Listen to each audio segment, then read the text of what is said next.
94 సంవత్సరాల వయస్సులో మౌనవ్రతం పట్టి తన గది కూడా తానే తుడుచుకుంటూ జపం చేసుకుంటూ పరమేశ్వర సాక్షాత్కారం కోసం ప్రయత్నించి అంతటి గొప్ప స్థితిని పొందారంటే, మా ఇంటికి వచ్చి పడుకోండని పిలిచేవాళ్ళు కోటీశ్వరులు కొన్ని వేల మంది ఆయన ముందు నిలబడితే సన్యాస ధర్మం అంటే సన్యాస ధర్మమేమి కట్టుబడి ఒక దేవాలయం ముందున్నటువంటి నాపరాల మీద ఉన్న కాషాయ గుడ్డని తల మీద వరకు కప్పుకుని పడుకుని నిద్ర లేచి తెల్లవారుదామున 3 గంటలకి స్నానం చేసి అనుష్ఠానం చేసి బతికున్నంత కాలం ఆసేతు హిమాచల పర్యంతం కాలినడక నడిచినటువంటి పరమాచార్యకున్నటువంటి సాధనా బలంలో నీకెంతపాటి ఉంది?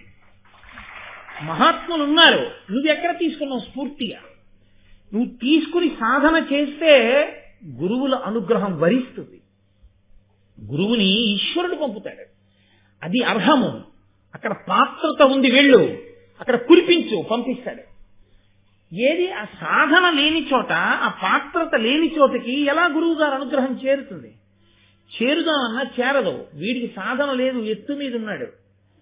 నీరు పల్లమెరుగు నిజము దేవుడిడు గని ఎవడు తల వంచి వినయంతో నిలబడ్డాడో వాడి దగ్గరికి వెడుతుంది కానీ గురువు గారి అనుగ్రహం ఏదో ఒక ఆభిజాత్యానికి నేను ఇంత గొప్పవాడిని తలెత్తుకు నిలబడి నీ మూర్ఖత్వమే ఎన్ని సంవత్సరాలు తిరిగినా అదే నీకు అంటి పెట్టుకుని ఉండిపోయినప్పుడు ఎలా గురువు గారి అనుగ్రహం నీకు చేరుతుంది? సాధనయే ఆ యుగంలో కాదు, ఈ యుగం వరకు సాధన చెయ్యలేని వాడు ఆ గొప్ప స్థితిని పొందలేడు. పుస్తకాలు అక్కడ ఉంటాయి, ఈయన ఇక్కడ ఉంటాడు. ఈయన విద్వాంసుడు అయ్యేది ఎప్పుడు? తదేక దృష్టితో ఆ పుస్తకాన్ని ఈయన చదివినప్పుడు విద్వాంసుడు. ఆ తదేక దృష్టితో చదవడం అన్నది చేత కానంతసేపు పుస్తకాలు పుస్తకానే ఉంటాయి, ఈయనగానే ఉంటాడు. ఈయన విద్వాంసుడు అవ్వాలంటే ఆ పుస్తకం వంక చూసి చదువుతుంటే వస్తున్న నిద్ర ఎగిరిపోతున్నాయి, అంత తాదాత్మ్యత.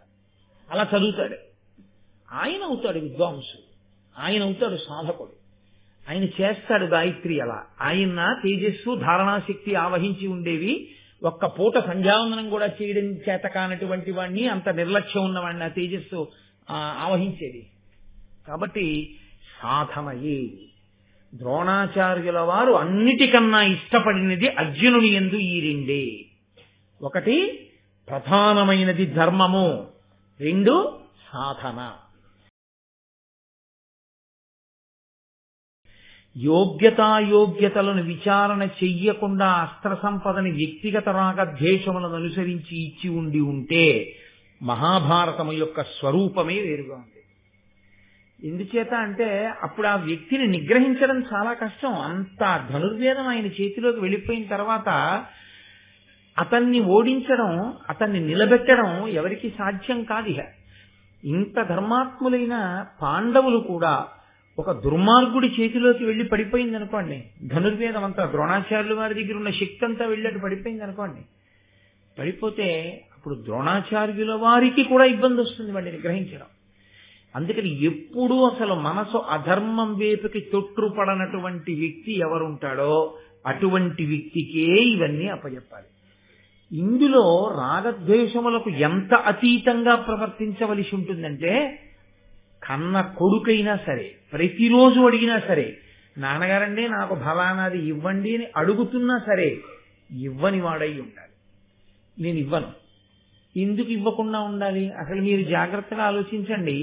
అశ్వత్థామకి ఇవ్వాలా, అర్జునుడికి ఇవ్వాలా? రాగద్వేషములన్న మాటని మీరు ఆలోచిస్తే ద్రోణాచార్యుడు వారి యందు కొడుకు కన్నా ఎవరు ఉండరు కదండి.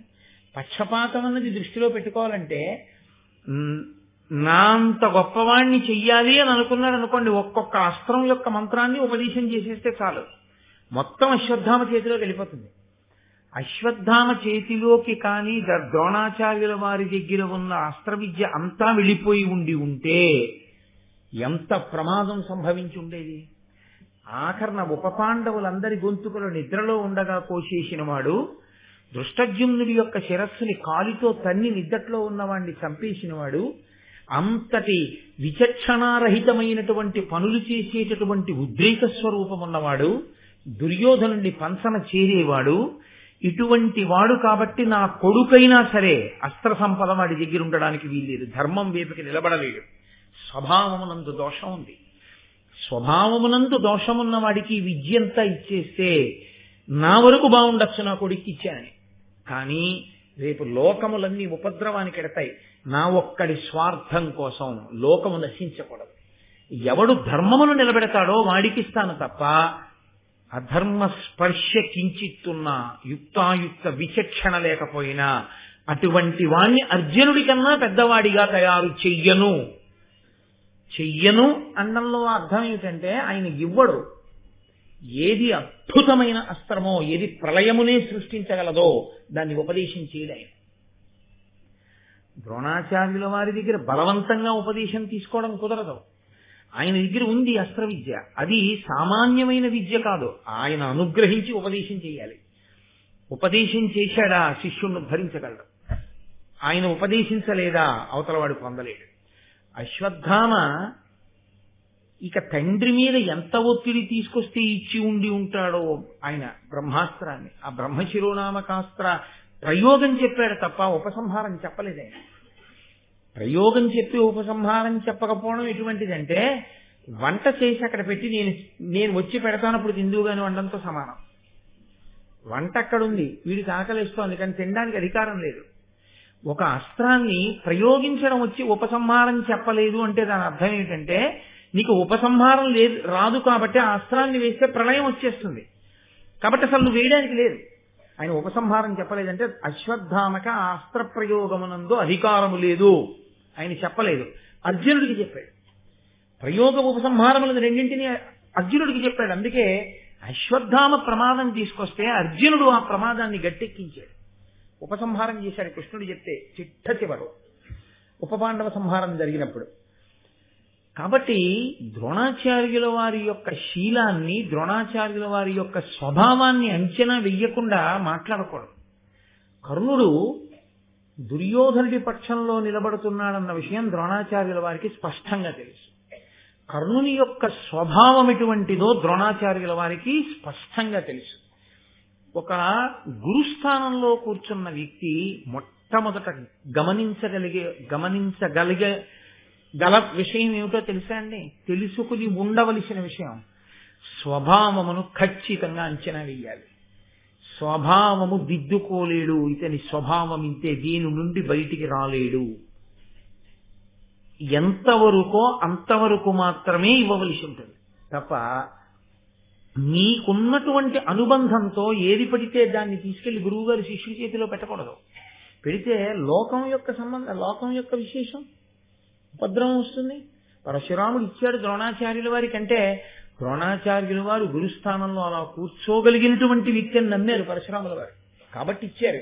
ఇప్పుడు తనిష్టం వచ్చినట్టు తాను ప్రవర్తిస్తే తనకిచ్చినటువంటి గురువులు అగ్నివేశుడు, మహానుభావుడు పరశురాముడు, తన తండ్రి భరద్వాజుడు.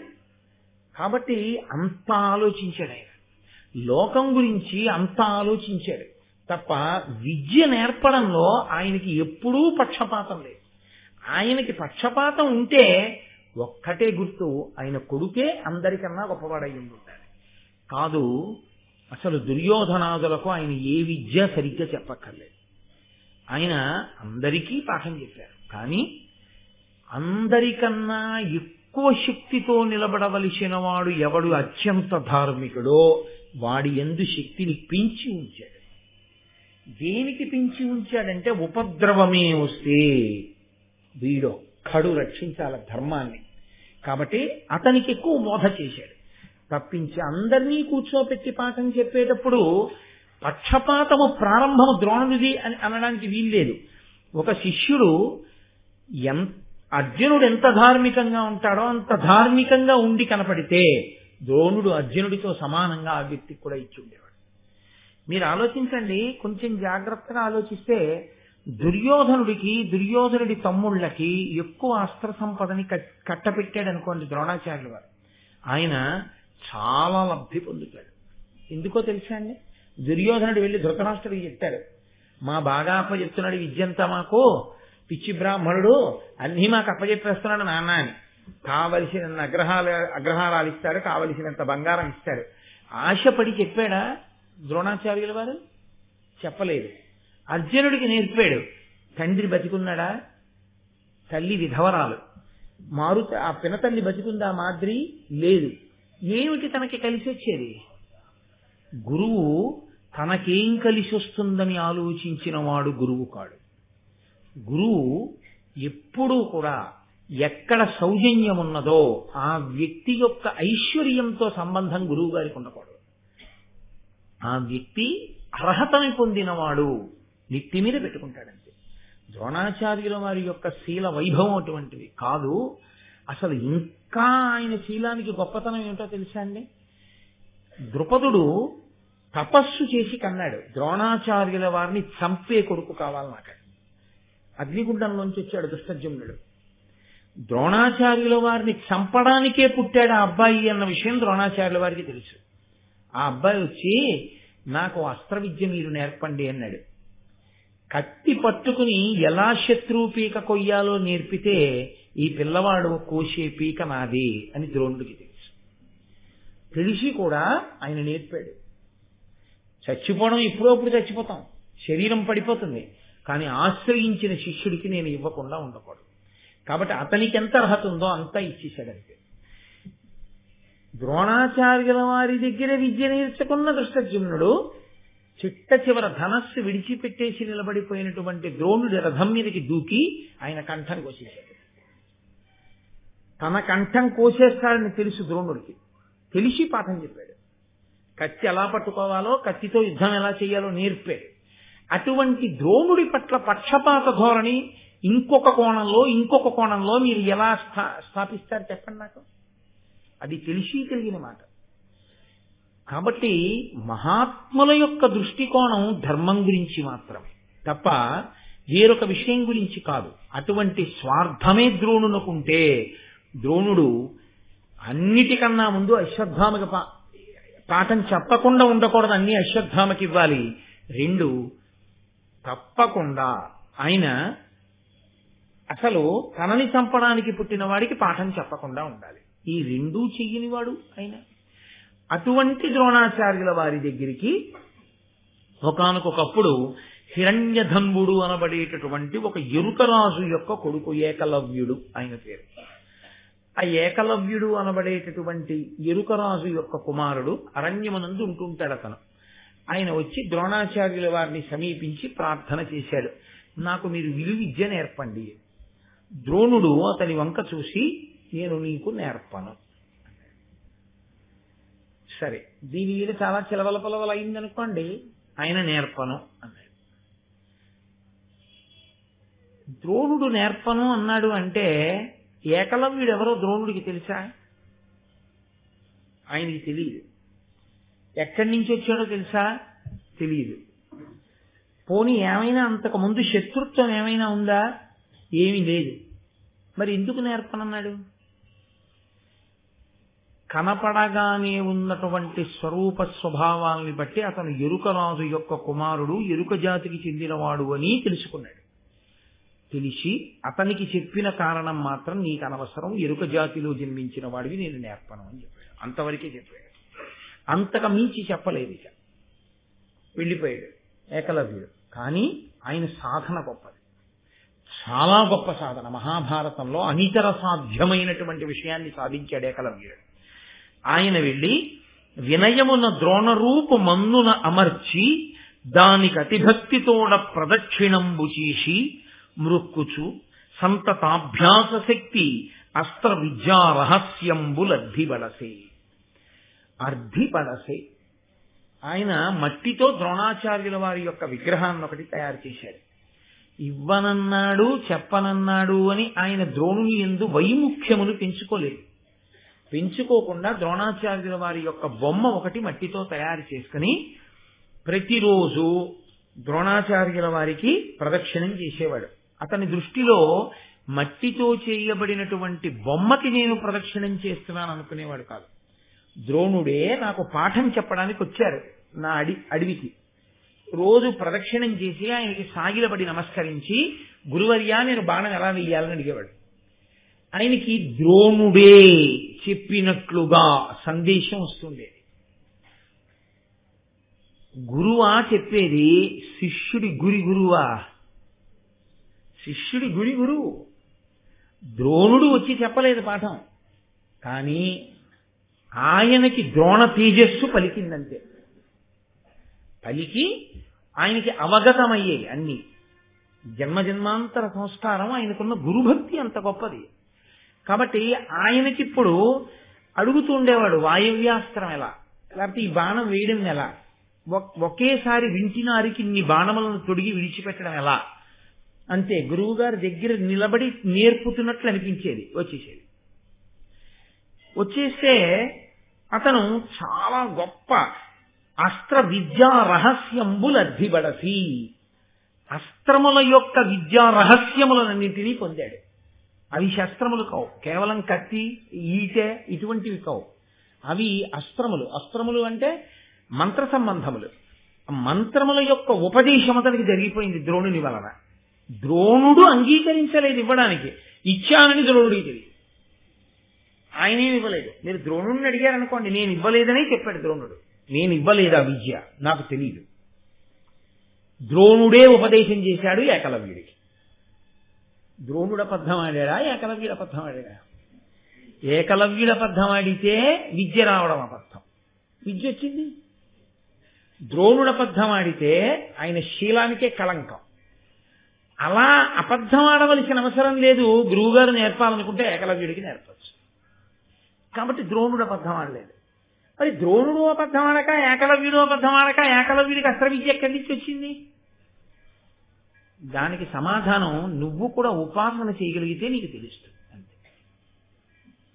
కొన్నింటికి వాగ్రూపమైన సమాధానములు ఉండవు. గురువుగారు అనేటటువంటి నిశ్చలమైన భక్తితో మీరు గురుస్వరూపం యొక్క పాదములను గట్టిగా పట్టుకుని నిలబడగలిగితే, గురువు అనగా ఎవరు? అంధకారమును పోగొట్టేవాడు. అంధకారమును పోగొట్టగలిగినటువంటి రాశీభూతమైన ఈశ్వర తేజస్సే గురువు గారు. కాబట్టి ఇప్పుడు మీరు ఒక గురువు యందు పెట్టుకున్న గురి ఈశ్వర స్వరూపంగా మీకు ఆ గురువు రూపంలో పలికేటట్టు చేస్తుందంతే. కాబట్టి ఇప్పుడు ఏకలవ్యుడికి ద్రోణుని యొక్క విగ్రహం మాట్లాడింది. ద్రోణుడే మాట్లాడాడు అనుకున్నాడు, అన్నీ తెలిసేసుకున్నాడు. తెలుసుకున్న తరువాత ఒక గమ్మత్తు జరిగింది. ఇది ద్రోణుడికి తెలియదు, ఏకలవ్యుడికి తెలుసు. నేను ద్రోణుడి విగ్రహం పెట్టుకుని నేర్చేసుకుంటున్నానన్న విషయం, కానీ ఆయనకి విగ్రహం అనుకోవట్లేదు, గురువు గారు నాకు చెప్తున్నారు అనుకున్నాడు. కొన్నాళ్ళు అయిన తర్వాత పాండవులు కౌరవులు కలిసి వేట నిమిత్తం అరణ్యంలోకి వెళ్లారు. ఒకటి, క్రూర మృగములను చంపవచ్చు.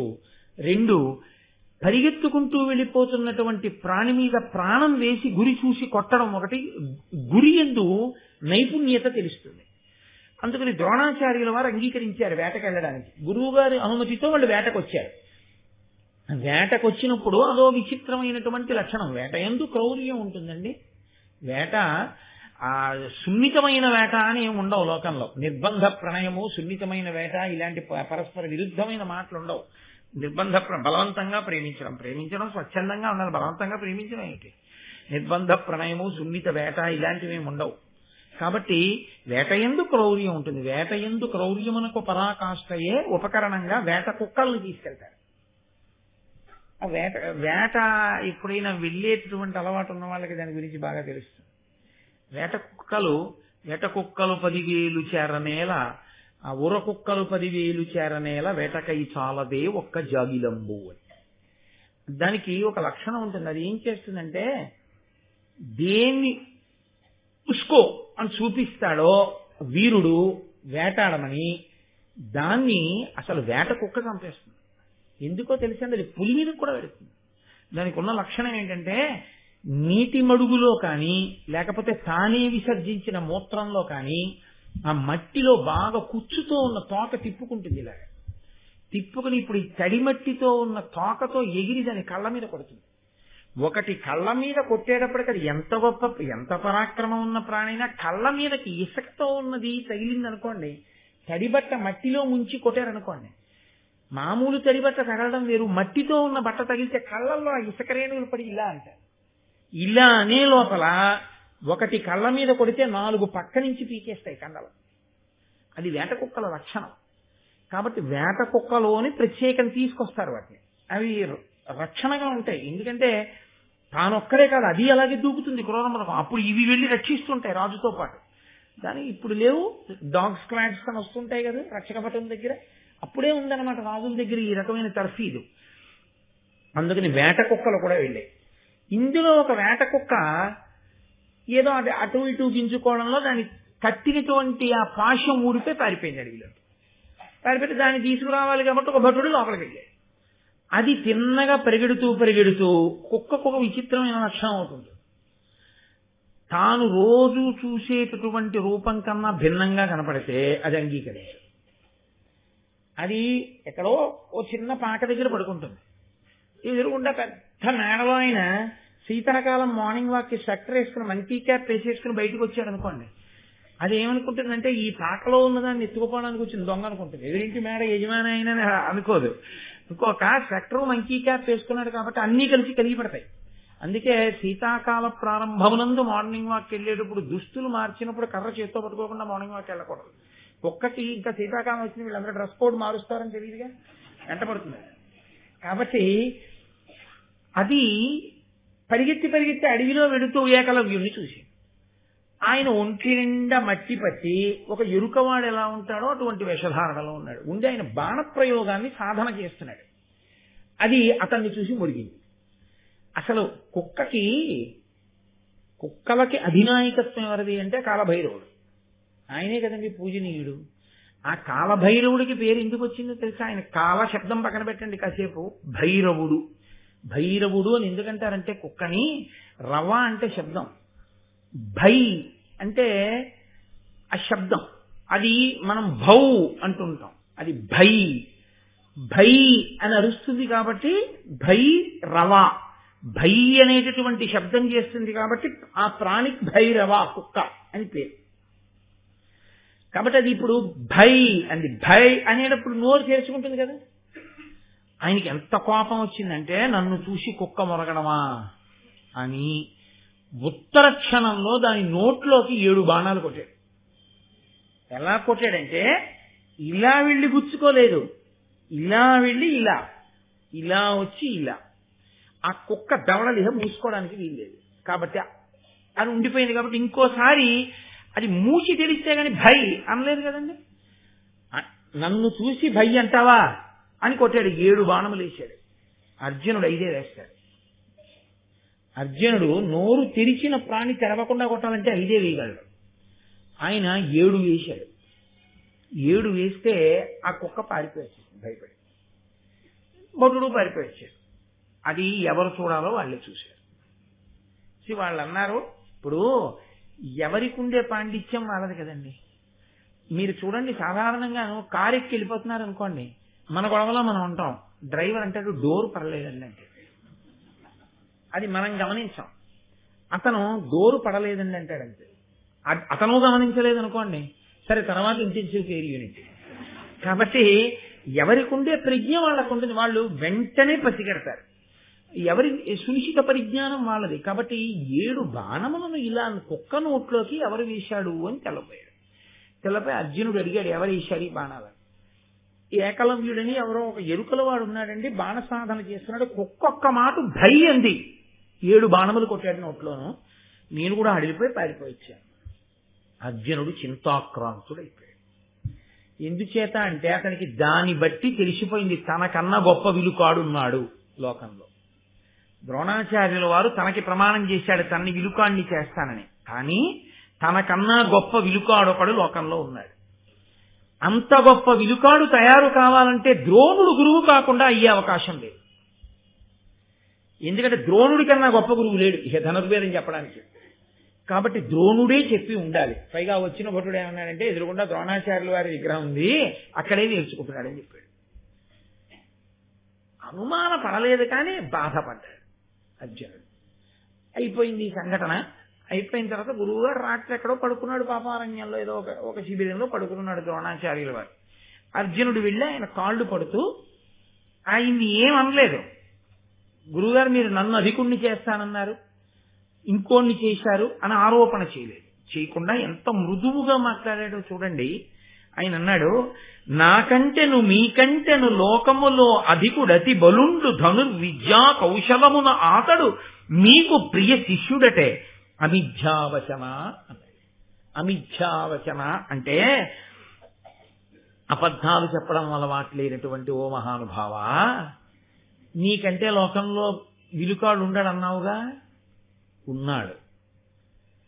ఎంత గొప్పగా పిలిచాడో చూడండి ద్రోణాచార్యులు వారిని ఆ రోజున పిలిచి, ఎన్నడూ అబద్ధం ఆడని వాడా, మీకంటే నాకంటే గొప్పవాడు ఉన్నట్ట విలుకాడు లోకంలో. గురువుని మించిపోయిన శిష్యుడైపోయాడు ఆయన. కాబట్టి అతను ధనుర్విద్యా కౌశలమున ఆతడు మీకు ప్రియ శిష్యుడటే. ధనుర్విద్యా కౌశలమునందు అతనే మీకు ప్రియ శిష్యుడట. లేకపోతే నాకన్నా కూడా గొప్పవాడయ్యాడంటే మీరు ప్రీతితో అంత నేర్పకపోతే అతనికి ఎలా వస్తుంది? ఇప్పుడు ద్రోణుడు పడుకున్నవాడు ఉలిక్కిపడి లేచాడు. లేచి ఆయన అన్నాడు, నేను నేర్పానా ఏకలవ్యుడా? అంత అస్త్ర విద్య ఇచ్చానా? ఎక్కడుంటాడని అడిగాడు. లోపల ఉంటాడట, పద పెడదాం అన్నాడు. అర్జునుడు ద్రోణుడు కలిసి వచ్చారు. ఏకలవ్యుడికి తెలిసింది ద్రోణాచార్యుల వారు వస్తున్నారు. అంతే, మహాసంబరపడిపోయాడు. ఎదురొచ్చాడు, ద్రోణాచార్యుల వారి కాళ్ళ మీద పడ్డాడు, నమస్కారం చేశాడు, తీసుకెళ్లాడు, కూర్చోబెట్టాడు, ఆ విగ్రహం చూపించాడు. మహానుభావ, మీ అనుగ్రహంతోటే నాకు ఇంత విద్య వచ్చింది, ఇదిగో ఇన్ని నేర్చుకున్నానన్నాడు. అంటే ద్రోణుడు అన్నాడు, నాకు గురుదక్షిణ ఇవ్వవద్దా నా దగ్గర నేర్చుకుంటే అన్నాడు. ఇవ్వాలి, అది న్యాయం. గురుదక్షిణ ఇవ్వకపోతే ఆ విద్య ఫలించదు. కాబట్టి నేను మీకు దక్షిణ ఇస్తాను. ఇది దేహంబు, ఇది అర్థంబు, ఇది నా పరిజన సమూహము. ఇన్నిటిలో నెయ్యది మీకిష్టము, దానిని మొదవగా ఇత్తు కొనుడు అమోఘం బలిన. మహానుభావ, ఏమిమ్మంటారు గురుదక్షిణ? ఇది దేహము, ఇదిగో ఇది నా శరీరం, మీకు ఇచ్చేయమంటారా? ఇచ్చేస్తాను. ఇది అర్థంబు, ఇది నాకున్నటువంటి సంపద, ఇందులో మీకేం కావాలి తీసుకెళ్ళిపోండి. ఇది నా పరిజన సమూహము, వీళ్ళందరూ నా దగ్గర ఉండేటటువంటి పరిజనులు. ఇన్నిటిలో ఎయ్యది మీకు ఇష్టము, వీటిల్లో మీకేది ఇష్టం, మీకేం కావాలి? మొదవగా ఇత్తు, నేను సంతోషంగా ఇచ్చేస్తాను. ఏం కావాలన్నా నా శరీరంతో సహా ఏది కావాలి చెప్పండి, ఇచ్చేస్తానన్నాడు. అంటే ఈయనన్నాడు, నీ కుడి చేతి బొటన వేలు కోసి నాకు గురుదక్షిణగా ఇచ్చేసేయి అన్నాడు. అంతే. ఆ మాట అడిగిన క్షణకాలం కూడా ఇంకా ఏకలవ్యుడు ఆలోచించలేదు. ఉత్తర క్షణం తన కుడి చేతి బొటన వేలిని ఎడం చేత్తో కోసేసి ఆకులో పెట్టి దక్షిణగా ఇచ్చేశాడు. కాబట్టి ఎమ్మిని నీ దక్షిణ హస్తమ్మున పెను వ్రేలు దునిమి దక్షిణ ఇష్టమ్మిది నా కనవుడు విన అమ్మున వాడిచ్చేదాని ఆచార్యులకు. అడిగినప్పుడు కూడా ఏది అడిగాడు? పెనువ్రేలు, పెద్ద వేలు ఏదిందో అది అన్నాడు. అంతే, ఇచ్చేశాడు. ఈ వేలుకున్న లక్షణం ఏమిటో తెలుసా అండి? ఈ వేలు ఈ 4 వేళ్లకి దూరంగా ఉంటుంది, కానీ దీనితో కలవకుండా ఈ 4 వేళ్లు ఏమీ పట్టుకోలేదు. పెన్ను పట్టుకోవాలనుకోండి, ఈ రెండూ కలిపి దీంతో కలవాలి. ఏదో ఓ చిటికెడు ఇవ్వండి అన్నారు అనుకోండి, ఓ చిటికెడు అంటే ఈ రెండూ కలిపి ఇలా తీయాలి.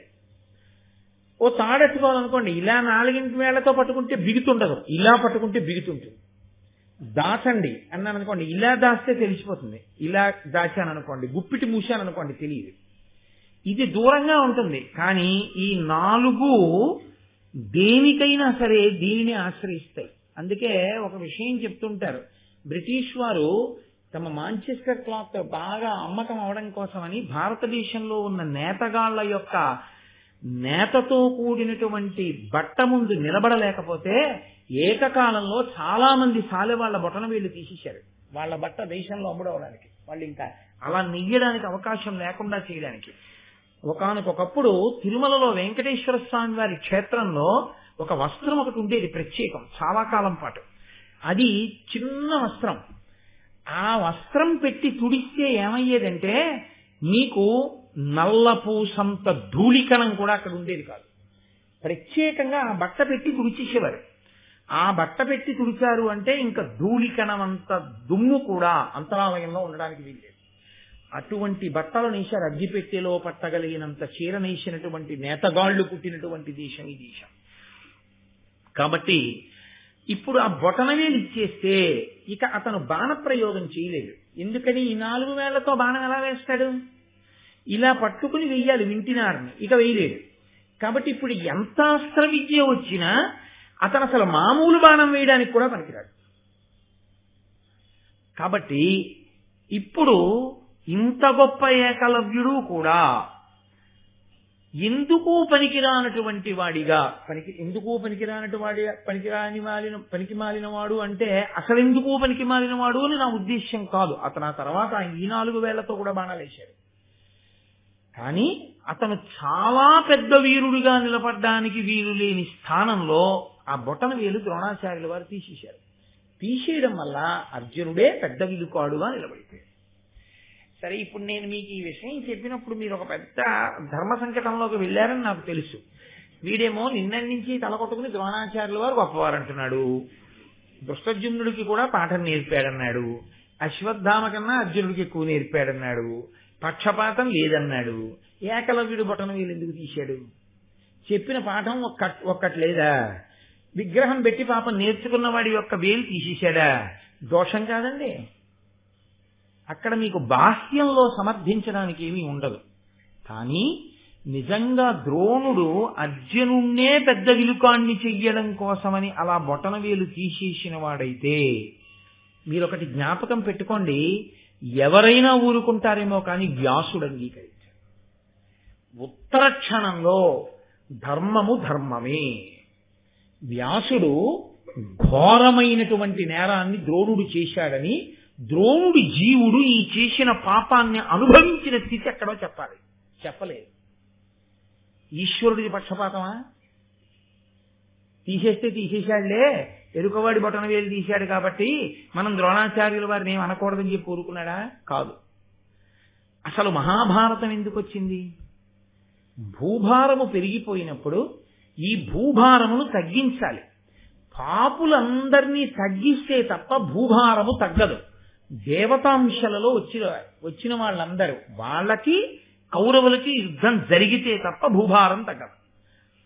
ఏకలవ్యుడి యొక్క స్వభావమునందు ఒక పెద్ద దోషం ఉంది. అతను ధర్మము వైపుకి వంగలేడు. అతనికి ఆభిజాత్య దోషం ఉంది. అతను ఎంతసేపు తనకున్నటువంటి విద్యని ఎదుటివారికి శిక్షగా ధనుర్వేదాన్ని ఉపయోగించవలసి వస్తే ఎంత మోతాదులో శిక్ష వెయ్యాలో అంత మోతాదులోనే ధనుర్వేదాన్ని వాడగలిగినటువంటి సహనం ఉన్నవాడు కాడు. సహనం ఉన్నవాడైతే జాతి లక్షణం చేత అది చాలా సహజం. ఎవరైనా విచిత్రంగా కనబడితే ఓ కుక్క మురుగుతుంది.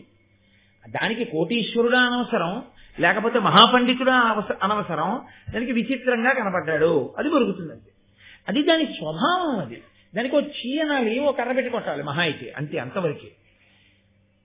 కుక్క భై అంటే 7 బాణములు దాని నోట్లో నిలువుగాను అడ్డంగాను కొట్టేశాడు అంటే అతనికున్న విలువిద్య ప్రకాశిస్తే లోకమునకు ఎంత ఉపద్రవమో అతను వెళ్లి దుర్యోధనుడి పక్షమే చేరుతాడు ఖచ్చితంగా, అందులో సందేహం లేదు. బొటనవేలు తీశాక కూడా అతను కౌరవ పక్షం వైపుకి చెందిన జరాసంధులు మొదలైన వాళ్ళ వైపుకు వెళ్ళాడు. కాబట్టి ఉత్తరోత్తర ధర్మానికి వ్యతిరేకంగా నిలబడే వాళ్ల వైపుకి కర్ణుడితో పాటు ఏకలవ్యుడు కూడా చేరిపోతే ధర్మ సంస్థాపన కష్టం. కాబట్టి తేలికగా గురుదక్షిణ రూపంలో బొటనవేలు తీస్తే తప్ప ఒక వ్యక్తికి అన్యాయం జరిగినా ఒక సమాజమునకు ప్రయోజనం జరగాలి, దేశంలో ధర్మం నిలబడాలి. ఆ ధర్మ నిరతి కొరకు ఒక వ్యక్తికి అన్యాయం జరిగిన గురుదక్షిణ రూపంలో తాను తీసుకుని ఏకలవ్యుని యందు విద్య సమాజమునందు ప్రమాదకారిగా పరిణమించకుండా ద్రోణుడు అడ్డుపడ్డాడు. ఈ అడ్డుపడ్డం ఏకలవ్యుడి విషయంలోనే కాదు, అశ్వత్థామకు కూడా అడ్డుపడ్డాడు. కాబట్టి ఇందులో ద్రోణుడికి వ్యతిరేకంగా తీర్పు చెప్పడానికి ఏమీ లేదు. సహృదయతతో ఆలోచించినప్పుడు ద్రోణుడికి పుష్పహారం వేయవలసిందే. కాబట్టి అలా ఏకలవ్యుడి దగ్గర బొటనవేలు తీసుకుని ఆ ధర్మము ఎంతకాలము నిలబడుతుందో మీరు చూడండి. అధిక్షేపించి అర్జునుడు మాట్లాడచ్చు, కంటి ముందు సాక్ష్యం కనబడింది ఏకలవ్యుడి విషయం. అంత మర్యాదగా గురువు గారితో మీకంటే నాకంటే వీరుడొకడు కనపడుతున్నట్ట, అతను మీకు చాలా వాత్సల్యపూరితమైన శిష్యుట, మాట తప్పని గురువు గారు అని వదిలేశాడు. తప్ప ఒక్క వాక్కు గురువు గారిని అధిక్షేపిస్తూ తొందరపడిపోయి ఏదో సాక్ష్యాలు ప్రవేశపెట్టి గురునింద చేసి అర్జునుడు మాట్లాడలేదు. ఆయనకి గురువు గారి మీద ఉన్నటువంటి భక్తి అటువంటిది, ఆయనకున్న ధర్మ నిరతి అటువంటిది. ఆ ధర్మ నిరతి కట్టకడపటి వరకు అలాగే కట్టుబడిపోయాడు అర్జునుడు ద్రోణుడి విషయంలో. ఆ గురుభక్తి అయితేనేమిటి, పితృభక్తి అయితేనేమిటి, పెద్దల పట్ల భక్తి అయితేనేమిటి, అన్నగారి మీద భక్తి అయితేనేమిటి, దేనికైనా అంతే. ఒక్కసారి ద్రౌపదీదేవితో కలిసి ఉన్నటువంటి ధర్మరాజుని చూసినందుకు తీర్థయాత్ర చేశాడు ఆయన, వ్యాసుడు పెట్టిన నియమానికి. అంతటి ధార్మికుడు అర్జునుడు. అంతటి ధార్మికుడైన వాడి చేతిలో ఇంత గొప్ప శక్తి ఉండి అతని కన్నా గొప్పవాడు లేకపోతే అతను ధర్మాన్ని కాపాడగలడు. అంతకన్నా గొప్పవాడు ఉండి వాడు అధర్మ పక్షపాతి అయితే అప్పుడు అర్జునుడు ధర్మపక్షపాతి అయినా ఆయన కూడా ధర్మాన్ని నిలబెట్టలేని స్థితి వస్తుంది. కాబట్టి ద్రోణుడి యొక్క తీర్పు ధర్మము కొరకు మాత్రమే తప్ప అన్యము ఆయన యొక్క ఉద్దేశ్యము కాదు.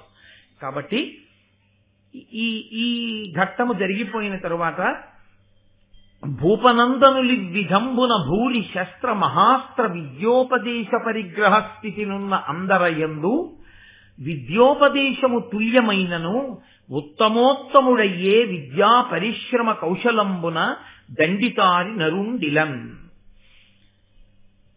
వచ్చిన వాళ్ళందరినీ కూర్చోపెట్టి పాఠం చెప్పేటప్పుడు ద్రోణాచార్యుల వారు ఏకలవ్యుడి దగ్గర బొటనవేలు తీసుకున్న తర్వాత కూడా పాఠం చెప్పేటప్పుడు మాత్రం అర్జునుడికొక్కడికి వినపడేటట్టుగా పాఠం చెప్పడం అన్నది మాత్రం ఎప్పుడూ చేయలేదు. అందరూ గ్రహించండి అని పాఠం చెప్పాడు. కానీ గురువుగారు చెప్పిన పాఠాన్ని మననం చెయ్యడంలో, గురువుగారు చెప్పినటువంటి పాఠాన్ని అందుకోవడంలో, గురువుగారి హృదయానికి అనుగుణంగా బ్రతకడంలో అర్జునుడు చేసినటువంటి సాధన అటువంటి సాధనే మనిషిని ఒక అత్యుత్తమమైనటువంటి స్థాయిలో నిలబెట్టినా సాధనే, నీచమైనటువంటి స్థాయిలో పడిపోయేటట్టు చేసినా అదే. మీరు చూడండి, సమున్నతమైన స్థాయిలో నిలబడాలి అంటే అతను ఒక్కొక్కసారి అతనికి ఉన్నటువంటి ఐశ్వర్యమును కూడా త్రోసిరాజని సాధన చేయవలసి ఉంటుంది. మీరు నన్ను సహృదయంతో అర్థం చేసుకోగలిగితే నేను మీతో ఒక మాట మనవి చేస్తాను. ఇవాళ భారతదేశంలో అత్యంత గొప్ప ఐశ్వర్యవంతుల్లో టెండూల్కర్ ఒకడు. చాలా ఐశ్వర్యవంతుడు ఆయన. ఆయన ఎక్కితే ఏసీ కారు ఎక్కాలి, ఉంటే ఏసీ బంగ్లాలో ఉండాలి. ఆయన కోరుకుంటే ఆయనకి దక్కనిది ఏం లేదు. ఇవాళ ఏ పార్టీ అయినా ఆయనకి ఎంపీగా నించుంటానంటే లోక్సభ స్థానం ఇండియాలో 542 నియోజకవర్గాల్లో ఎక్కడ నించున్నా బహుశా ఏకగ్రీవంగా ఎన్నిక కాగలడు. అటువంటి వాడు 36 ఏళ్ల వయస్సులో 50 ఓవర్లు స్టాండ్ బై లేకుండా పరిగెత్తి 200 రన్స్ కొట్టి నాట్అవుట్ గా నిలబడిపోయాడు అంటే టెండూల్కర్ క్రికెట్ను కాదు, టెండూల్కర్ వెనక ఉన్న సాధనని మీరు చూడండి. అతను ఎంత కష్టపడకపోతే ఎండలో ఒక రోజంతా నిలబడగలడు పడదెబ్బ తినకుండా. అంత పరిగెత్తగలుగుతున్నాడంటే అతను ఎంత సాధన చేస్తాడు.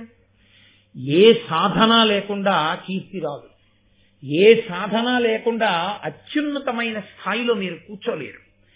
కూర్చున్నా అది 1 రోజు కూర్చోగలరు, 2 రోజులు కూర్చోగలరు, 3 రోజులు కూర్చోగలరు. ఎక్కడ సాధన ఉందో, ఎక్కడ నిరంతర పరిశ్రమ ఉందో, ఎక్కడ లక్ష్యమునందు ఆ శుద్ధి ఉందో అటువంటి వాడు మాత్రమే దానిని పొందగలడు.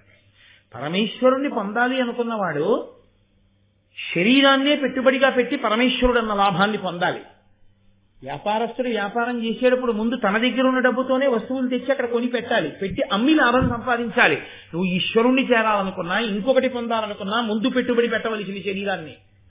నువ్వు 4 లేవలేవు, నువ్వు కొంతసేపు వేసుకున్న ఒకే ఆసనంలో నువ్వు అలా కూర్చుని ఉండలేవు, నువ్వు సాధన చేయలేవు, నువ్వు కొంతసేపు వెన్నుపాముని నిటారుగా పెట్టి జపం చేయలేవు, సంధ్యావందనం చెయ్యవు, నీకొక్క శ్లోకం రాదు, నువ్వు ఒక్క పుస్తకం మంచిది కొనుక్కోవు, ఒక్క పుస్తకం చదవవు, 4 మంచి మాటలు చెప్పవు, ఆదర్శవంతంగా బతకవు, త్యాగం చెయ్యవు, నీకున్న దాంట్లో చటుక్కున పరుసు తీసి ఆర్తితో ఉన్నాడు అని ఒకడికి ఇవ్వలేవు గుప్తంగా. దేని చేత ఈశ్వరుడు నిన్ను సమున్నతమైన స్థాయిలో కూర్చోబెట్టాలి? దేని విషయంలో సాధన ఉంది? నిద్రపోవడంలో ఉందా, నిద్ర లేవడంలో ఉందా? ఇన్ని గంటలకు పడుకుంటానని పడుకోగలవా? ఇన్ని గంటలకి నా జీవితంలో ప్రతిరోజు లేస్తానని లేవగలవా? రోజు ఇంత జపం చేస్తానని చెయ్యగలవా? నేను ఈ విషయాలు ఎప్పుడు ధారణలో ఉంచుకుని నేను ఎప్పుడు ఇలా ధర్మపక్షపాతినై ఉంటానని నిలబడగలవా? ఏదో ఒక లక్ష్యంలో శుద్ధి సాధన ఏది? అసలు లక్ష్యము లేదు, లక్ష్యము కొరకు సాధన లేదు. ఈ రెండూ లేకుండా ఎలా నువ్వు సమున్నత స్థానంలో నించుంటావు? మేడ ఉంది, మేడ పైభాగం ఉంది, దానికో పైకెక్కడానికి నిచ్చెనుంది. నువ్వు నిలబడతావు తప్ప నిచ్చెనెక్కవు. నీకు ఈ కాలు తీసి నిచ్చెన మీద వేసి రెండు చేతులతో నిచ్చెన పట్టుకుని ఓ కాలు ఆ కర్ర మీద పెట్టినప్పుడు నెప్పెడుతున్నా రెండో కాలు ఎత్తి మళ్ళీ ఇంకో మెట్టు మీద వేసి ఈ కాలు పైకెత్తి మూడో మెట్టు మీద వేసి కిందకి చూస్తే కళ్ళు తిరుగుతాయేమో అని చూడకుండా జాగ్రత్తగా ఊంచుకుని మెట్లెక్కుతూ మేడపై భాగాన్ని చేరుకోవడం అనే సాధన చేస్తే ఆ పైన నిలబడి నువ్వు సమస్తాన్ని చూసి సంతోషంగా ఉండొచ్చు. నిచ్చెన అక్కడుంది, పైన మేడుంది, నువ్వు మాత్రం ఒక్క మెట్టెక్కడానికి కాలు తీయవు. నువ్వు ఎలా చేరుతావు పై భాగానికి? సాధన ఎక్కడుందో అక్కడ గురువు సంతోషించి తీరుతాడు. ఎవరి కోసం సంతోషిస్తాడు గురువు? ఏది సాధన? నేను ఈ సాధన చేశానని ఏం చెప్తావు?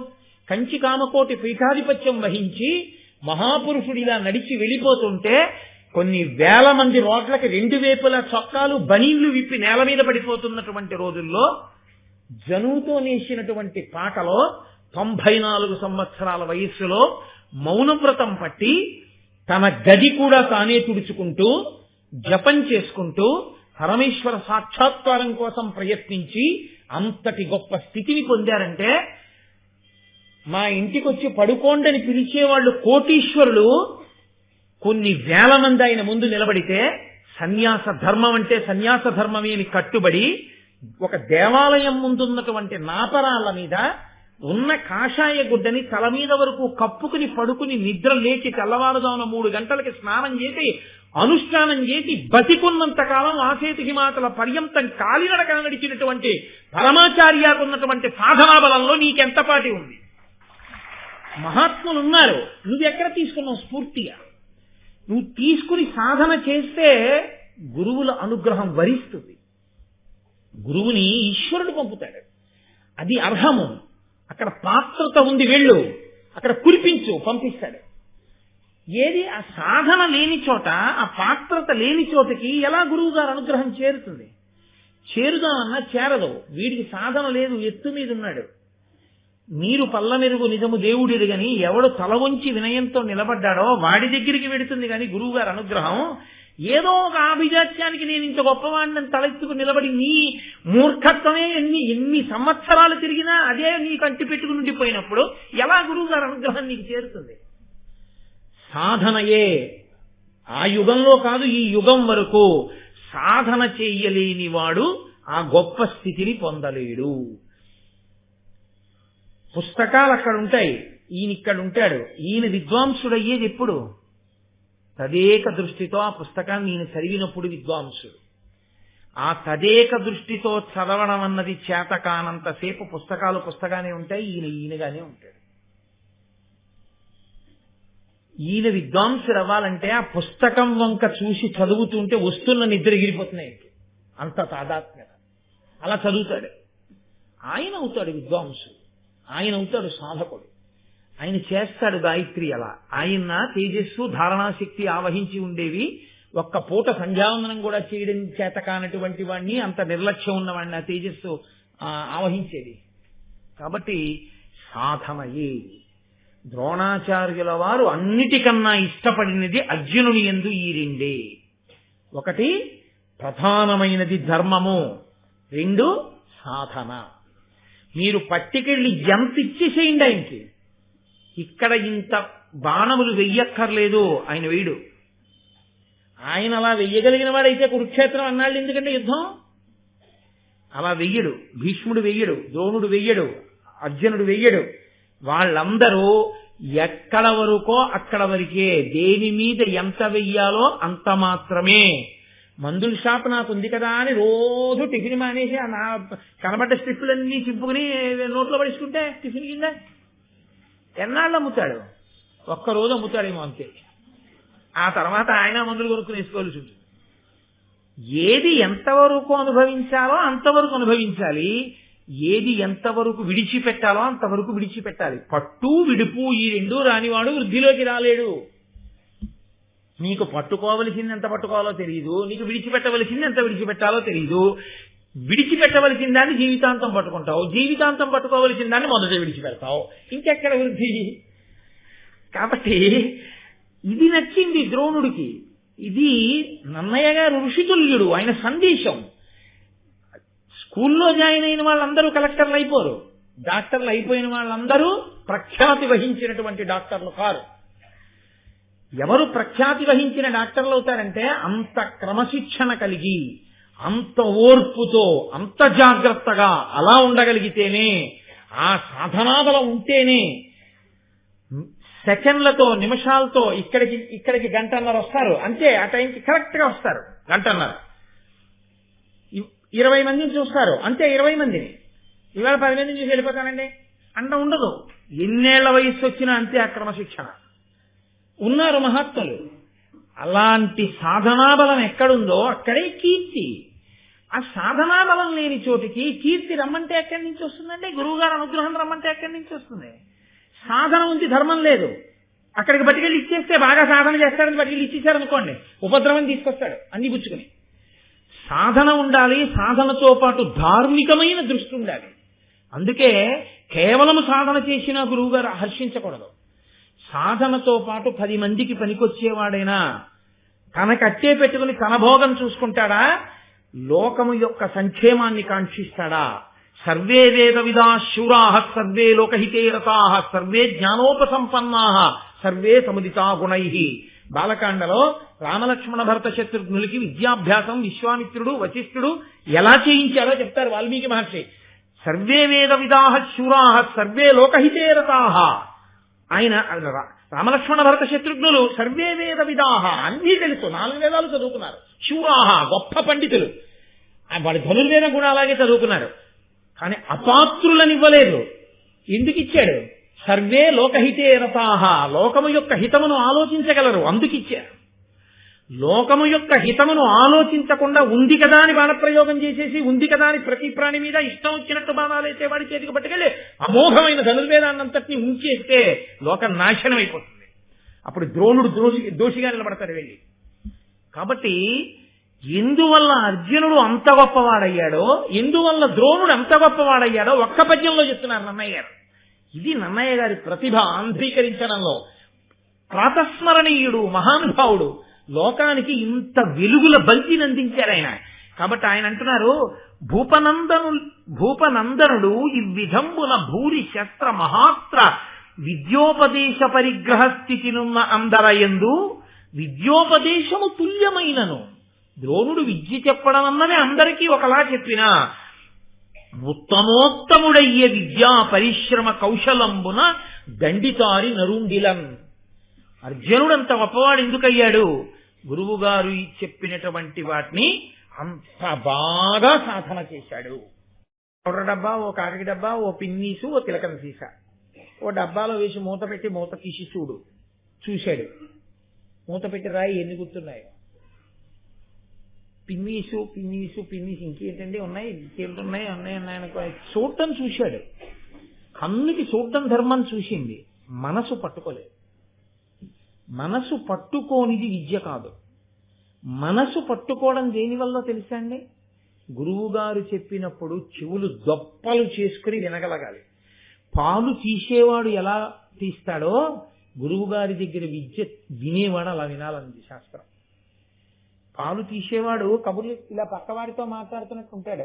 కానీ 2 మోకాళ్ల మధ్యలో గిన్నె పెట్టుకుని పితుకుల కిందకి వంగి ఆ పితుకులు ఇలా అంటున్నప్పుడు పితుకులలోంచి పాలు సన్నటి ధార మొట్టమొదట ఖాళీ గిన్నెకి తగిలినప్పుడు టింగ్ టింగ్ అని గిన్నెకి తగిలినప్పుడు వస్తుంది. కొద్ది పాలున్నప్పుడు పితుకుతూ ఉంటే సన్నటి ధార వెళ్ళి తిన్నగా తగిలి కొంచెం నీటి కిందకి తగిలినటువంటి చప్పుడు వస్తుంది.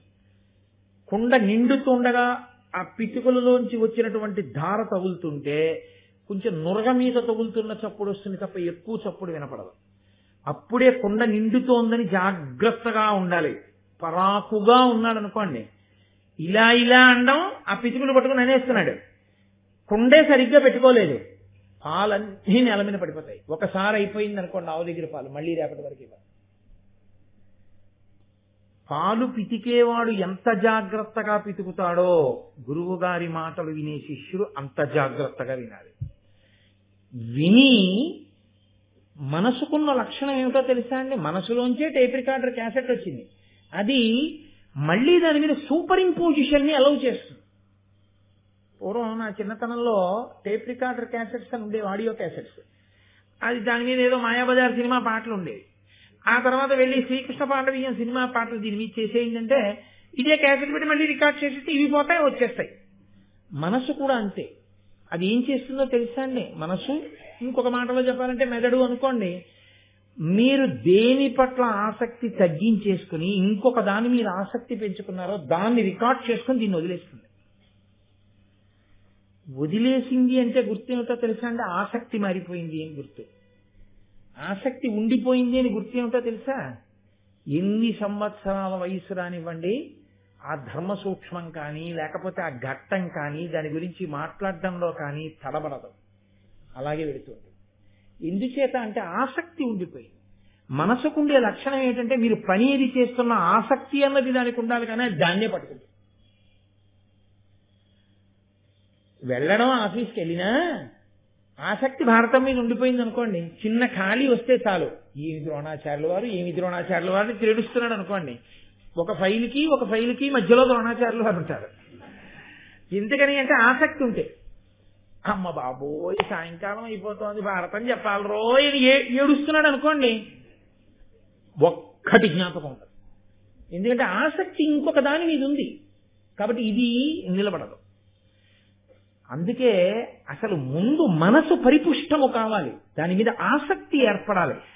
ఆసక్తి కలగని చదువు చెప్పవద్దు అంది శాస్త్రం. అందుకే మాకు చిన్నతనంలో పాఠం చెప్పేటప్పుడు పాఠం చెప్పడం తేలిగ్గా చెప్పేవారు. ఆ పాఠం అసలు ఇవన్నీ ఏమిటి కుతూహలం పెంచడానికి ఎక్కువ చెప్పేవారు.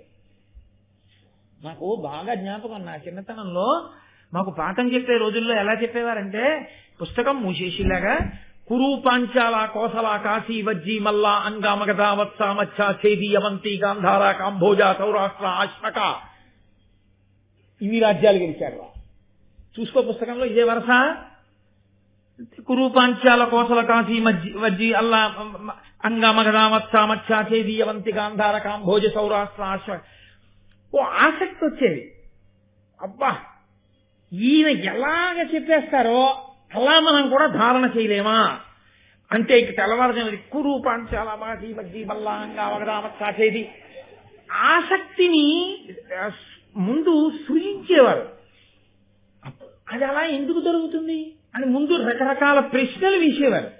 అవును ఇది ఇలా ఎందుకు జరుగుతుంది అన్న తర్వాత ఎవడైనా చెప్పగలిగిన పరిణితి పొందుతున్నాడేమో చూసి చెప్పమనేవారు. తప్పు చెప్పినా నిరుత్సాహపరిచేవారు కాదు, అప్పుడు చెప్పేవారు. అప్పుడు ఎలా ఉండేదో తెలుసా అండి?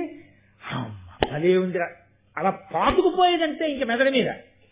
అది విద్యాబోధన యందు వారు అటువంటి ఆసక్తిని పురికొల్పేవారు మహానుభావులు. అది గ్రహించగలిగినటువంటి నైపుణ్యం గురుస్థానంలో ఉండేవాడికి ఉండాలి, శిష్యుడు అటువంటి సాధనాబలంతో ఉండాలి. ఈ రెండు ఉంటే వాడు అగ్రస్థానాన్ని పొందడంలో ఆశ్చర్యమే ఉంది. ఆయన అర్జునుడికి ఏం చాటికి తీసుకెళ్లి ఏమైనా అయిపోయిన తర్వాత మా ఇంటికి రాత్రి 8 నీకు మళ్ళీ వేరే చెప్తాలే పాఠం, నేను చెప్పలేదు ఎప్పుడు ద్రోణాచార్యుల వారు. ఎప్పుడు చెప్పినా అక్కడే చెప్పాడంతే ఆయన పాఠం. ఆయన మళ్ళీ వేరుగా తీసుకెళ్లి ఇంటి దగ్గర చెప్పినవి ట్యూషన్స్ అని నేను అనడం బాగుండదేమో, అలా ఆయన ఎప్పుడూ ఏమీ చెప్పలేదు. ఆయన చెప్పింది ఏమైనా అంటూ ఉంటే అందరికీ కలిపే. కాబట్టి నేను అందుకే నా అర్థి మీరు సహృదయంతో అర్థం చేసుకోండి. మహాభారతం అప్పుడు కాదు ఇప్పుడు కాదు, ఎప్పటికీ ఆదర్శమే. ఎవరికి? అందరికీ ఆదర్శమే. నేనంటాను బిఈడిలో నన్నయ్య గారి పద్యాలు కొన్ని వేయవలసి ఉంటుంది. టీచర్ ఏమి నేర్చుకుని పాఠం చెప్పాలన్న దానికి నన్నయ్య గారి దగ్గర నుంచి తెలుసుకోవాలి. పిల్లాడు చదువుకోవడం మొదలుపెట్టిన తర్వాత ఒక స్థాయికి వచ్చే ముందు అన్నయ్య గారి పద్యాలు చెప్పి అసలు నువ్వు ఇలా చదువుకోవడం నీకు రావాలని చెప్పాలి. లేకపోతే వాడికి ఏం అలవాటు అవుతుందంటే గురువు గారికి పేర్లు పదులు పెట్టడం అలవాటు అవుతుంది. కాబట్టి సరే, ఇదంతా అసందర్భం అని నేను అన్నగాని భారతం మాత్రమే అంటారు. కాబట్టి ఇప్పుడు ఇలా సాధన చేయలేని వాళ్ళు కొందరున్నారు కదండి. మరి అందరూ వింటున్నారు, ఒకడు వృద్ధిలోకి వస్తున్నాడు. ఎందుకు వస్తున్నాడు? చీకట్లో దీపం ఆరిపోతే బాణాలు వేసి నేర్చుకుంటాడు. ఇంటికి వెళ్ళి హాయిగా పడుకోడు, సాధన చేస్తూనే ఉంటాడు కష్టపడి. కాబట్టి అతను సమున్నత స్థితికి వెళ్ళిపోతున్నాడు. మిగిలిన వాళ్ళు ఏం చేయొచ్చు? రెండు చేయొచ్చు. ఆయనలా సాధన చేయొచ్చు. పురే నువ్వు ఎలా చేస్తున్నావురా, మేము అలా చేస్తాం, ఫోన్లే వాడంత కాకపోయినా కొత్త ఎదుగుదాం మనం కూడా. ప్రేమ చేత ఆదర్శంగా తీసుకోవచ్చు. రెండు, వీడు ఏమీ చేయకుండా అలాగే ఉండి వాళ్ళంత గొప్పవాడవడం ఏమిటని ఏడవచ్చు కాదు. రెండు మార్గాలు ఉంటాయి. క్లాస్లో ఫస్ట్ ఒక్కడే కదండి ఉంటాడు. కాబట్టి ఆ ఒకడిని ఆదర్శంగా తీసుకోవడం నేర్పాలి తెలుసా అండి ఉపాధ్యాయుడు. ఆ ఒకడిని ఆదర్శంగా తీసుకోవడం మిగిలిన పిల్లలకి నేర్పకపోతే ఏమవుతుందో తెలుసా? ఈ జాడ్యం పిల్లలతో పోదు, తల్లిదండ్రులకి ఎడుతుంది. ఎదురింట్లో అబ్బాయికి ఎప్పుడూ ఫస్ట్ వస్తుంది, మా అబ్బాయికి ఫస్ట్ రావట్లేదు, ఎందుకు రావట్లేదు అంటారు. కానీ వాళ్ళ అబ్బాయి ఏం చేస్తున్నాడో మీ అబ్బాయి చేస్తున్నాడో ఆలోచించరు. కాబట్టి ప్రేమతో ఆదర్శంగా తీసుకోవడం రాకపోతే శీలం పాడైపోతుంది. దుర్యోధనాదులు అదే చేశారు. కౌరవులు వాళ్ళు ఏం చేశారంటే, అనిలాత్ముజు బలమును అర్జును కార్ముక కౌశలంబు శూరగుణంబుల్ మనమున సహింప నోపక వనరుచు ధృతరాష్ట్ర సుతులు వందిరి తమలో. పూర్వం దేని గురించి ఏడిచారు? భీముడి బలం గురించి ఏడిచారు. ఇప్పుడు దేని గురించి ఏడుస్తున్నారు? అర్జునుడి విలువిద్యా కౌశలం గురించి కూడా ఏడుస్తున్నారు. ఇంకో దాన్ని దేనికి ఏడుస్తున్నారు? ధర్మరాజు గారి యొక్క ధార్మిక గుణాలకు ఏడుస్తున్నారు. ఇంకా దేనికి ఏడుస్తున్నారు? ఇంత తేజోవంతులైనటువంటి పినతల్లి బిడ్డలు నకుల సహదేవులు వీళ్ళతో కలిసి ఇలా ఎందుకుంటున్నారని ఏడుస్తున్నారు. వీళ్ళు ఏడవడానికి వాళ్ళ గుణాలు పనికొచ్చాయి, వాళ్ళు వృద్ధిలోకి రావడానికి వాళ్ళ సాధనలో పనికొచ్చాయి. నువ్వు ఎందుకు పాడైపోతున్నావో నువ్వే తెలుసుకోవాలి. ఆయన ఎందుకు గొప్పవాడవుతున్నాడో నువ్వే తెలుసుకోవాలి. రెండు నువ్వే తెలుసుకోవాలి. ఆయనంత గొప్పవాడు ఎందుకు కాగలుగుతున్నాడు, దినదిన ప్రవర్ధమానం ఎందుకు అవుతున్నాడు, ఆయన ప్రవర్తన ఏమి, నేను అలా నేర్చుకుందాం. ఉదార హృదయుడవై ఉండాలి. రెండు, నేనేం చేయలేకపోతున్నాను నేనే తెలుసుకోవాలి. అంతేగాని చదువు అంటే చదువు అని చదువు ఒకటి ఉంటుంది. నేను ఒకళ్ళని చూస్తుండేవాడిని, ఎందుకులేండి పేర్లు అవి బాగుండవు. శీతాకాలంలో లేచి తెల్లవారుజామున 4ంటికి, రాత్రి చదివేస్తాను 11 వరకు అని క్షణికాకర్షణ అలా చూస్తూ ఉండిపోవడం. దేన్నో మీకు తెలుసు, నేను అనక్కర్లేదు. తెల్లవారుజామున లేస్తానని అదేం చేస్తుంది? దానికి ఉన్న క్రమశిక్షణ మనకి లేదు. 4ంటికి నేను లేవాలి, నువ్వు మోగు అంటే ఇంటికి ఒక్కరిచినట్టు 4 అయ్యేటప్పటికి సెకండ్లతో కొట్టే. అంతకన్నా ఏమైనా చేస్తుందంటే ఈడికి లెంపకాయ కొట్టి లేపుతుందా? ఒక యంత్రం అది 4ంటికి నన్ను లేపంటే గంట కొట్టి శుభప్రదంగా మంగళప్రదంగా గంట మోగుతూ లే అని లేపి, నువ్వు దాని నోరు ఇలా పట్టుకుని నోరు మోయి, నువ్వే కదా లేకపోన్నావు నువ్వు నిద్రపోయావు. ఎన్ని మాటలు దాని కంఠం నొక్కావో అన్ని మాటలు నువ్వు మెట్లు దిగావు. ఎన్ని మాటలు నువ్వు లేచి దాన్ని పవిత్రంగా చేతితో స్పృశించి భగవన్నామని చెప్పి నమస్కరించి లేచి నీ పనిలోకి నువ్వు వెళ్ళావో అన్ని మాటలు మెట్లు ఎక్కుతున్నావు. లేవలేని వాడి అలారం ఎందుకు? అలారం పెట్టుకున్న వాడికి నిద్రపోవడం ఎందుకు?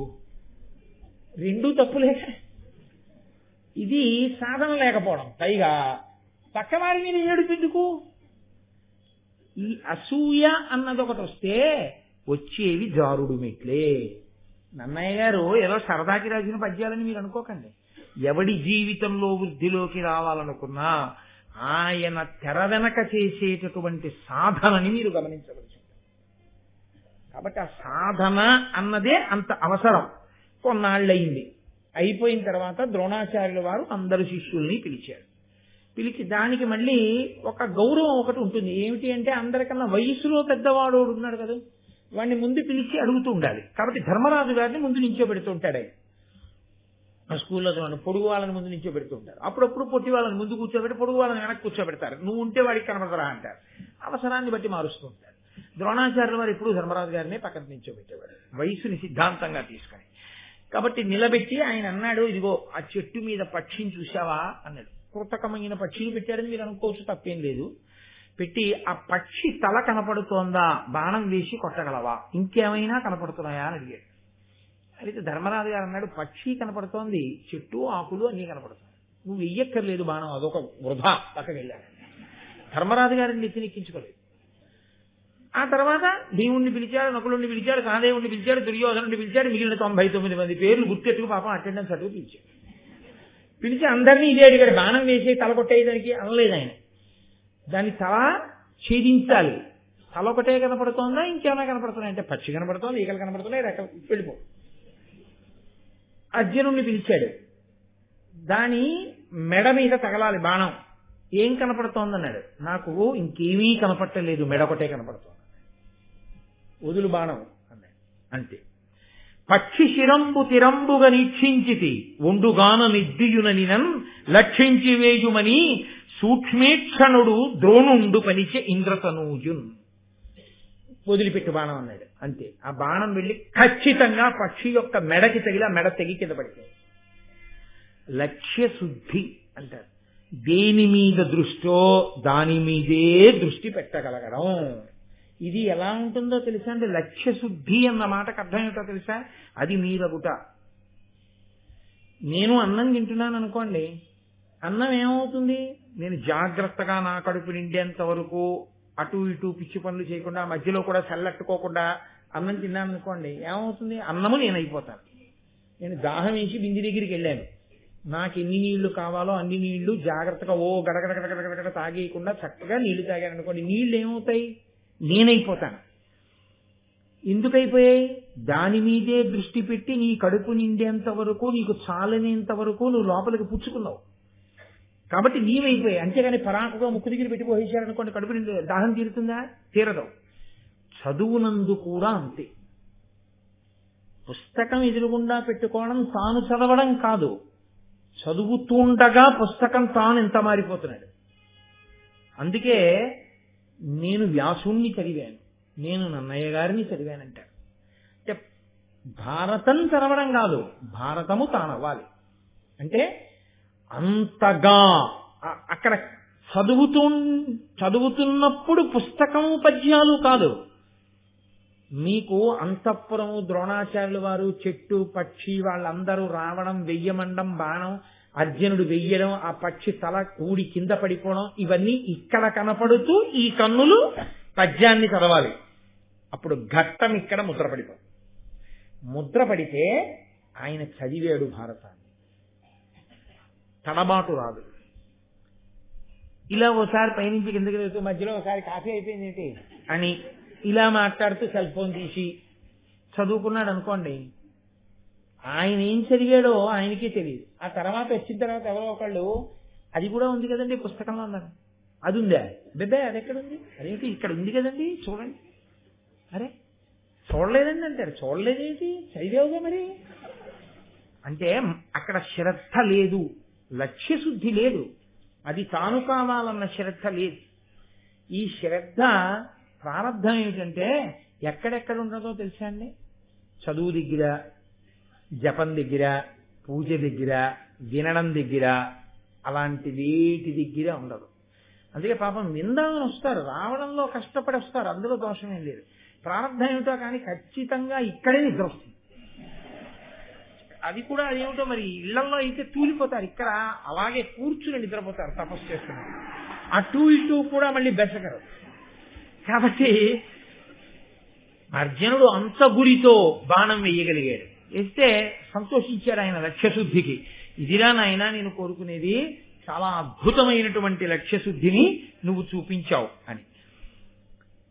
ఒకనాడు ఇది చెప్పాడు కదండి, అదిగో చెట్టు మీద పక్షి ఉంది, ఆ పక్షి మెడ కొట్టాలన్నాడు. అది కదలటం లేదు కాబట్టి కొట్టేశాడు, అయిపోయింది. ఒక్కొక్కసారి ఏమవుతుందంటే భయము, ఉద్విగ్నత, దుందుడుకుతనము ఇలాంటివి కొన్ని ఉంటాయి. అవి దాని యందు చాలా తొందరపడకుండా, ఆవేశం లేకుండా చక్కగా ఆలోచించగలిగినటువంటి నిపుణత కూడా ఉండాలి విలువిద్యకి పక్కన. అది లేదనుకోండి, అది లేకపోతే ఏమవుతుందంటే లేనిపోని ఉపద్రవాలు వస్తాయి. అలా వెళ్ళిపోతున్నాడు, మన శత్రువులాగే ఉన్నాడని మనం వేసేసాడు అనుకోండి, పాండురాజు గారు జిక్కర మీద వేసేసినట్టు ఉంటుంది కదా. లేనిపోని ఇబ్బందులు వస్తాయి. దశరథ మహారాజు గారు అలా బాణం వేసే కదా ఉపద్రవం తెచ్చుకున్నాడు. కాబట్టి బాగా ఆలోచించి దేని కొరకు బాణం వేస్తున్నాను అన్నది ఆలోచించి వేసేవాడు అయి ఉండాలి. అలా వేసే ముందు నిలబడడానికి ధైర్యం ఒకటి ఉండాలి. ముందు తానే భయపడి పారిపోయేవాడు బాణాలు ఏం వేస్తాడు, అటు ఇటు తాను పారిపోతూ బాణాలు వేస్తే అసహ్యంగా ఉంటుంది. అది ద్రోణాచార్యుల వారంటే ఆయన ఎన్ని నేర్పాడండి, ఎన్ని గొప్ప విషయాలు నేర్పాడు నిజంగా. ఇవాళ చూడండి, సమాజంలో ఒక విచిత్రం జరుగుతూ ఉంటుంది.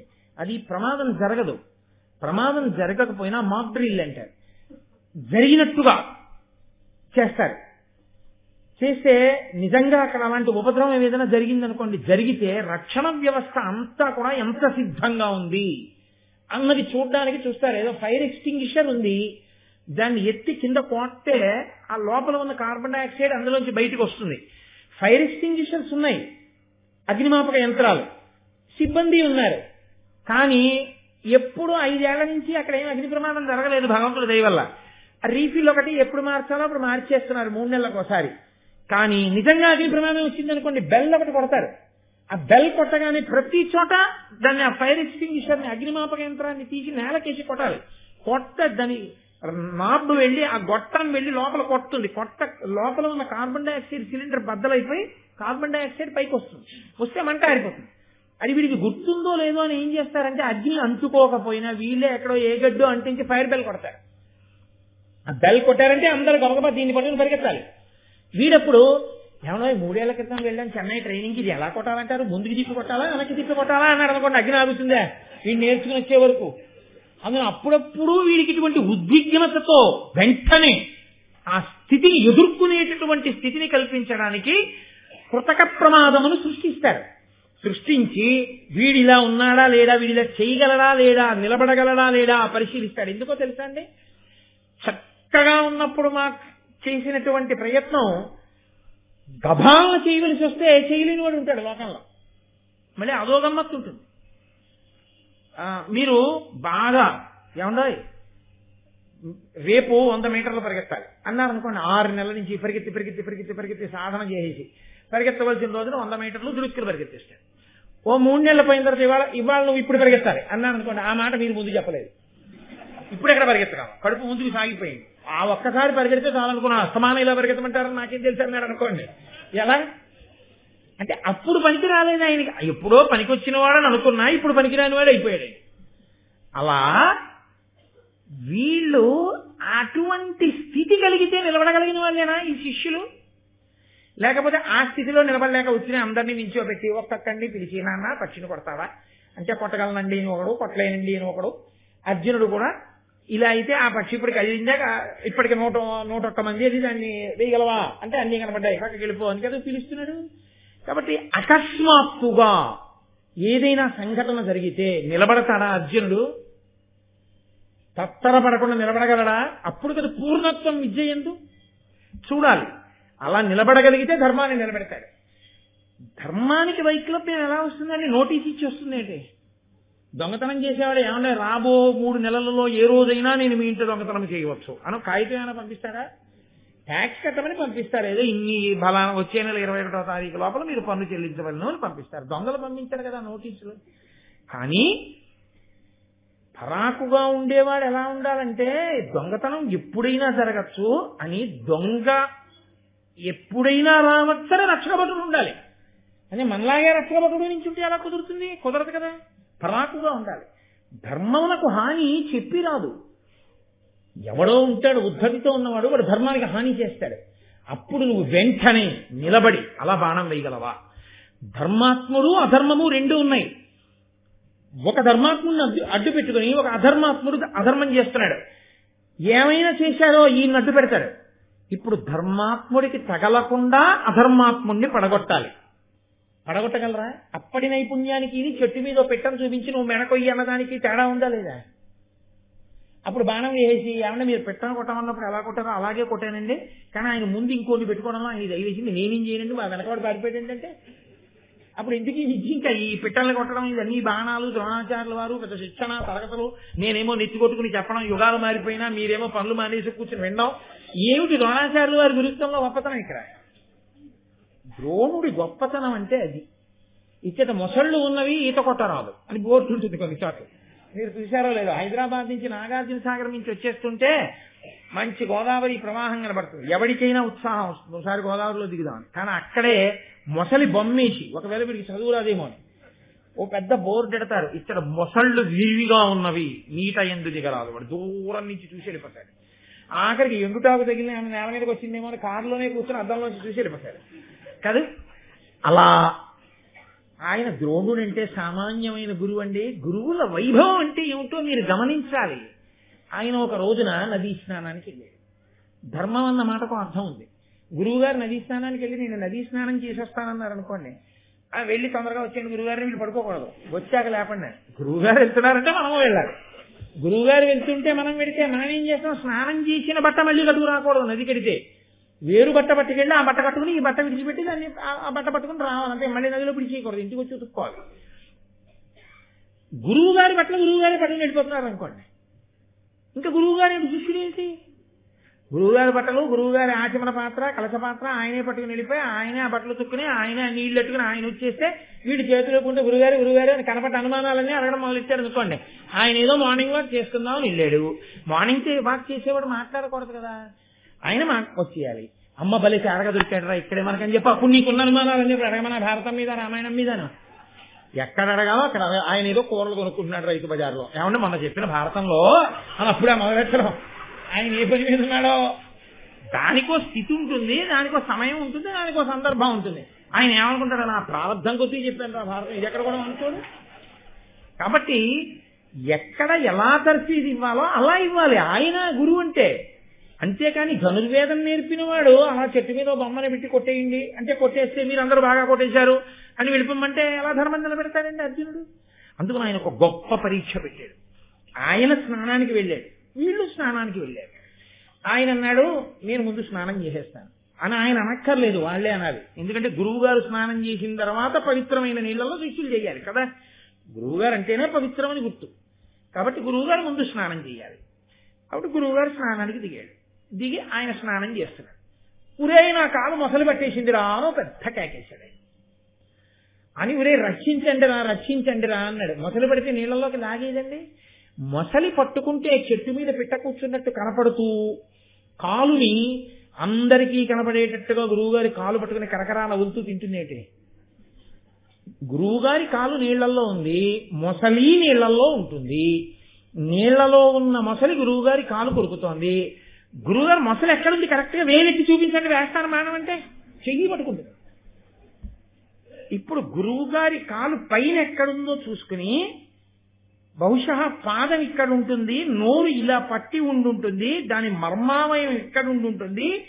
ఒక్క బాణం కంఠం మీద తగలగానే గురువుగారి కాలు తెలియాలి.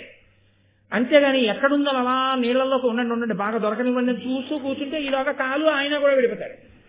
కానీ అందులో పట్టుకున్నది కాలు ఈడి చేయదు. సూక్ష్మ బుద్ధితో గ్రహించి బాణం వేయాలి. అంతేకాని అది గురి చూడడంలో గురువుగారి కాలొక్కటో చూసి తొందరపడి వేయించాడు అనుకోండి, ఉన్న దీనికి తోడు ఈ బాణం ఒట్టిల్లు గుచ్చుకుంటుంది ఆయన కాలుకి. నిజంగా ద్రోణుడికి చాలా కష్టమైనటువంటి వ్యవహారమే. ఎందుకంటే ఎవడో దుందుడుకుగా శిష్యుడు బాణం వేశాడనుకోండి ఆ కాలు పోతుంది. అయినా పణం పెట్టాడు ఆయన. ఎందుకు నమ్మకం? వెయ్యగలడు నా శిష్యుడు అర్జునుడు. ఎంత కాపాడగలడో, ఆర్తితో ఉన్న వాళ్ళని రక్షించగలడు, ఆ నిపుణత ఉన్నది, అలా వెయ్యగలడు బాణం చూస్తున్నాడు.